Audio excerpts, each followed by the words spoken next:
Let me tell you about the absolute worst job I ever had. SubPay. You know, the place that brags about fresh ingredients and quality sandwiches. Spoiler alert, nothing was fresh. I was a teenager, broke as hell, just looking for some spending money. I figured, how bad could making sandwiches be? Turns out, absolutely horrifying. From day one, I knew something was off. The produce came prepackaged, wilted, and often had bugs crawling in it. The first time I pointed out, my manager just waved a hand and said, just rinse it off.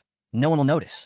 Yeah, because washing off a living creature totally makes it edible. The meatball marinara, supposed to be swapped out every few hours. At our location, we kept them for a month. No joke, the sauce would turn to a crusty, soupy mess, and we were still scooping that sludge onto sandwiches. The tuna and seafood salad? I genuinely feel bad for every customer who ordered it. That stuff smelled like a crime scene. If you've ever had mystery food poisoning from SubPay, I am so sorry, because I know exactly why. The bread? Freshly baked, my ass. That stuff sat out until it was hard enough to be a weapon. I'm talking blunt force trauma levels. And what do we do when it got rock solid? Microwave it. 10 seconds later, it was just soft enough to fool you into thinking it was fresh. Bite into the wrong piece. Hope you have dental insurance. The final straw? One day, I saw a moldy container of lettuce and tried to throw it away. My boss snatched it out of my hands, shook his head and said, still good. Don't waste. Bro, IT was fuzzy. At that moment, I realized two things. 1.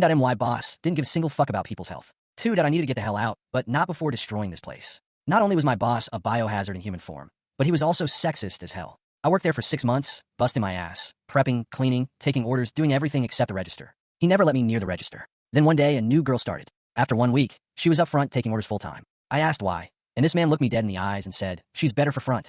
Oh, okay. So I'm just destined to be back here, inhaling month-old meatball fumes while she gets to stand up front pressing buttons? Cool. That's when I decided. If this guy wanted to cut corners, ignore health violations, and be a sexist piece of garbage, he was about to learn a very expensive lesson. I wasn't about to leave quietly. If this dude wanted to risk people's health and treat his employees like trash, I was going to make sure he paid for it. One health department report. I reported the store. Not once. Multiple times. I gave them every single detail. Expired food, cross-contamination, bugs in the produce, meatballs older than my little cousin. The works. 2 Google review from hell. Oh, I went off. I detailed everything. The mold, the rotting food, the biohazard tuna, the weaponized bread, the way our boss treated employees like garbage. 3 customer warnings. If I ever saw someone ordering the tuna, I'd subtly shake my head. If they ignore my warning, well, enjoy your week in the bathroom. And then, I quit. And guess what? 1 month later, the boss got fired.